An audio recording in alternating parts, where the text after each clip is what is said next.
Here is the best magic build that you can get in Kingdom Hearts 3. There are a couple more items that I don't have that you can add to the build, but it does not matter in the end. With this build they're gonna have insane magic potential, no matter what kind of magic you use. First thing first, let's talk about the keyblades that we want for this build. These needs to be magic focused keyblades. By going into the abilities section of these keyblades you can read what benefits you get by wielding that specific keyblade.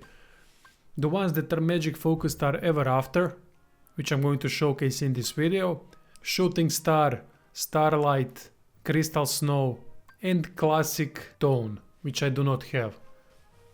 Ultima can be used with any build really, because it's awesome. It gives fantastic stats and it's got amazing abilities. For armor, equip the best possible thing that you have at that moment.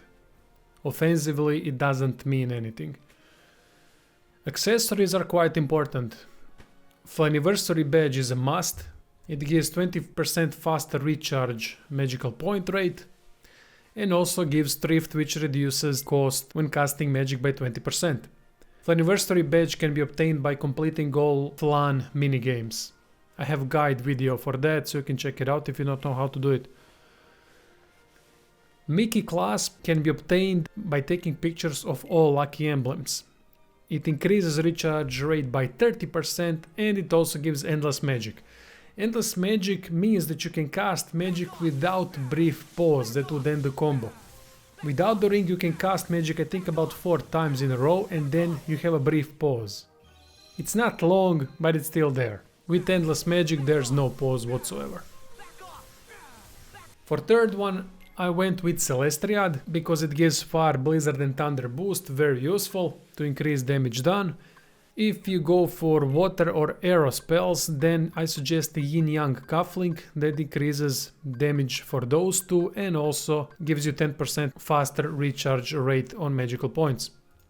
Both of these drop from battle gates. At the end of the video I'm going to show you exact locations where they drop. Let's head into abilities to show which ones you should use with this build. Grand Magic Extender is an optional thing, but it helps in proper timing with Grand Magic since window of opportunity to use it is short. With this we extend it a little bit so that we can use it when there's a lot of enemies on the screen or around us. So I would put, if you have points to spare, only one Grand Magic Extender, you don't need two. Form Change Extender is also useful because these magic keyblades, while form change, do magical damage and have a lot of nasty powerful moves. So the more we can stay in that form, the better it is. MP Haste reduces magical points recovery time by 10%, which is great. The more we stack that, the better. Now we have boosts for every type of elemental magic. Choose here which ones you want. I usually have 2 elements available, Thunder for AoE and Fire for single target. Auto finish should be part of every build because it's so useful to have form or special move extended as much as possible before finish triggers itself. Otherwise you need to trigger it, which is never as precise as with this. Magic Galvanizer increases the damage you deal with magic in proportion to the length of your combo. I mean, perfect for this since you are spamming magic like crazy.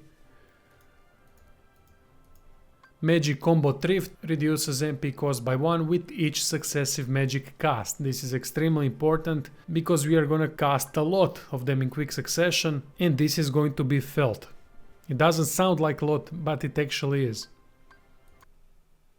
Magic Lock On is also a useful thing to automatically lock on enemies without needing to press Lock Target button. I mean, occasionally you're gonna have to press it anyway, but there you go. So these are the ones that are most important. As for the others, choose whatever you want. There is one peculiar called MP Safety. What that does is it prevents a recovery phase of magical points. There are upsides and downsides to this. Upside is that there is no downtime at all, meaning you can use Ether or pick up orbs that restore magic and continue spamming. Usually those orbs or ether, if it's used while recovery phase is activated, would just reduce the amount of time that recovery phase has remaining. Downside is that there's no guaranteed magical point recovery, which you get when recovery phase is done. If you go for MP safety, then you don't need recharge recovery rate items. Choose something else that would boost magic damage even further, for example. Depending on the level, you might not have some of these abilities. I believe at around level 50 you get all the abilities, but I'm not sure about that. I didn't properly test that. I'm just going by my memory. If you choose Mystic at the beginning of the game, then you're gonna receive these abilities faster. I went with Warrior, so I received these abilities that boost magic in every way later on. Now for the testing phase, it's really simple. You spam magic until special moves are available, go into form change or use grand magic, up to you. Both are focused on doing magical damage. Versus groups of enemies, definitely use Tundaga. Versus single enemy, use Firaga, if you're going for those two. But every magical ability is useful. You can play around whatever element you want. I've tried every single one and they are all fine. But definitely for AoE, Tundaga is the best. Spam spells until you run out of magical points, then use your attacks to go into special form or trigger grand magic and rinse and repeat. It's not that complicated. That would be all for the build. Now I'm going to leave you with these two short clips of where to find Yin Yang Cufflink and Celestriad. They both drop after finishing specific battle gates. Anyway, thank you all for watching and see you soon.